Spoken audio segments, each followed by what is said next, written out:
People, welcome back to Politics Watch. This is Sir P. Now, right now we have an interesting development as it relates to Jamaicans and how much easier it will be for us to get visas to travel and work, especially work in the UK. Right, so I'm going to let the British ambassador or British High Commissioner tell you from his own words, from his own mouth, and then I'm going to give you my commentary and tell you why, one, we must be careful, especially considering who these words are coming from, and ultimately what his objectives are when he tells the Jamaican people this. Right, so let's listen up.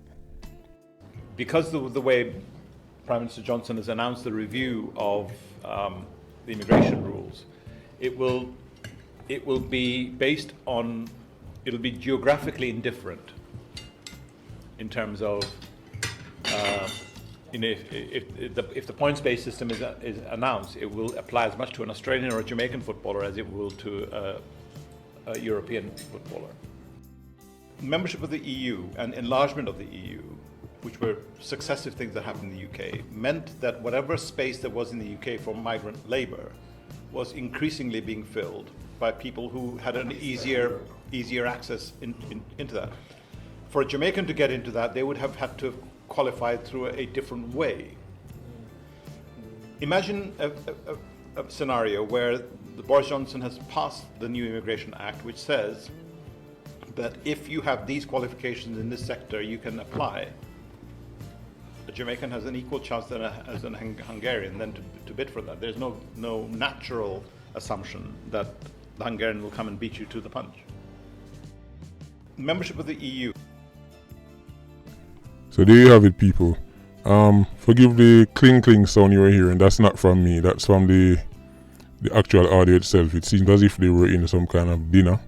So what you were hearing were the sounds of fork and spoon knocking against plate. Right. So to summarize, what he's saying is that before when the UK was a part of the European Union, somebody from Europe would automatically get an advantage over a Jamaican. And now that the UK will be leaving the European Union, things now become an even playing field, right? And the fact that he's saying it to a group of Jamaicans, we have to put this into context, right? First of all, we have to take anything this man says with a grain of salt. Remember the video I did before about the UK outlining its agenda and saying that if Jamaica was to do this, the UK would have to stop doing that. This was from the same person, right? So right away, as I said, anything him say we have to take with a grain of salt, right? But in theory, this sounds good, right? Because now what he's saying is Jamaicans now have a open and even playing field. So when they're getting applications for visas, let's say for example, a lawyer, let's say an entrepreneur visa, then somebody from, I don't know, Luxembourg and somebody from Jamaica, assuming the Jamaican has the better qualifications, the Jamaicans will get the work visa, right? Now here's the thing with that. He has to try much harder than that to convince me that the UK is going to have two applications in front of them, one from a Jamaican and one from, say, a German, because remember the UK be out of the EU, or one from a Frenchman, and assuming that these applications are equal or even close to each other, the Jamaican is going to get it. I have a very hard time believing that. The fact of the matter is the UK does not have any recent history, right, of being accommodating to Jamaicans. So in my opinion, for a Jamaican to get one of these work visas, the Jamaican application has to be exceptional, while the fellow European visa just has to be okay, right? This is my opinion, of course. Obviously I don't work at the embassy, right? But if they have somebody, I think if the UK have the choice to bring in a Jamaican or to bring in somebody from Switzerland or somebody from Monaco or one of those places, they're going to take the European most times, 9 times out of 10, right? I don't think the floodgates is going to be open and Jamaicans are just going to start getting visas left and right, right? I don't believe that, right? UK is somewhere I've traveled to before.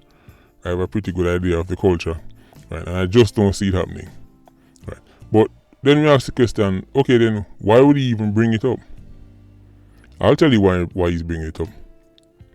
What he's trying to do is trying to garner Jamaican support for the current administration in Britain, and 2, for the UK leaving the European Union.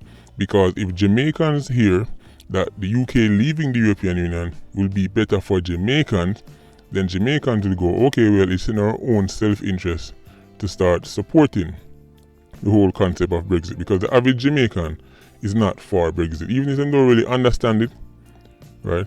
Because a lot of people don't really understand what is about to happen, right? But the average Jamaican, if you ask them, what do you think about Brexit?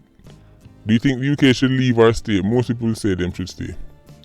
That's just from what I've heard in the streets and from people I interact with and what I see in social media, etc. Right? But you have to understand, the actual process of leaving Brexit is very complicated, right?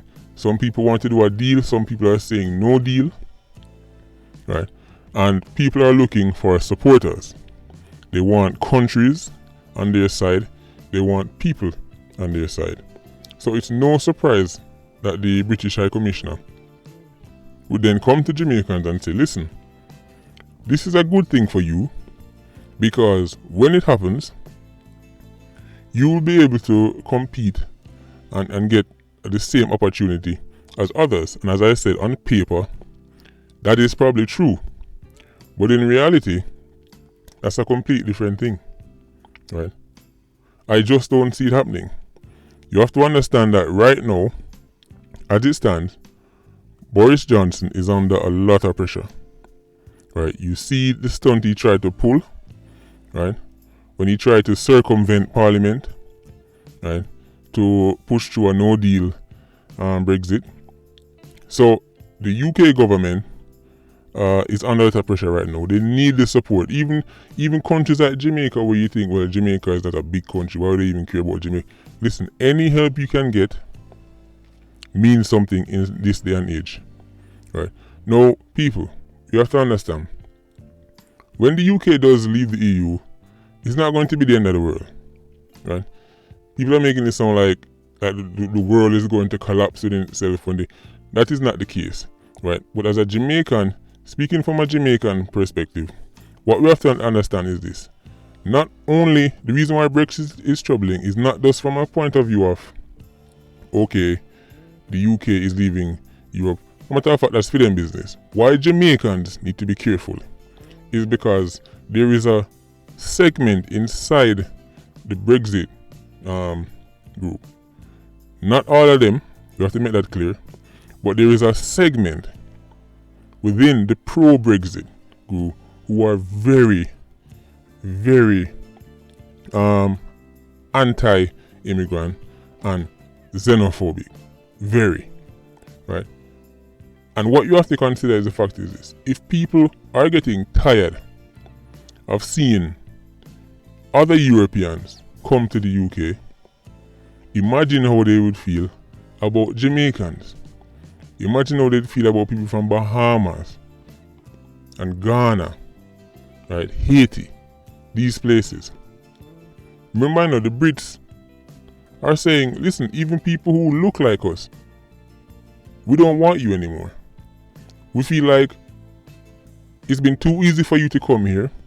It's been too easy for you to do this, use the NHS, get this and get that. A lot of the people who they're rebelling against, these are people who look like them. They may be culturally different, but at least they look like them. Most Jamaicans don't look like the average Brit. And by that I mean you're stereotypical Anglo-Saxon. So what Jamaicans need to be checking for, the most is not the fact that even that the UK is leaving Europe, right? The paperwork and what it's going to mean, the currency and all, that's not what people should be looking at. What people need to understand is the climate that will exist in a post-Brexit UK, right? And as I said, there is a segment of that pro-Brexit group who are very anti-immigrant, right, and anti-foreigners, and it is very likely that they will get even stronger, right?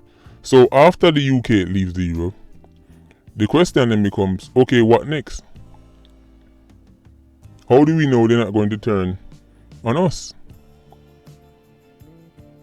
These are real questions people need to ask. If they can turn their back on Europe, why would they hesitate to turn their back on people like Jamaicans and Bahamians, people like that? These are the questions we need to be asking ourselves. Anyway, people talk to me. Jump in the comment section. All of the people them from UK, London, Birmingham, Bristol, Manchester, people, talk to me. Tell me about the climate over there right now. It's Sir P, Patreon Squad, big up on yourself.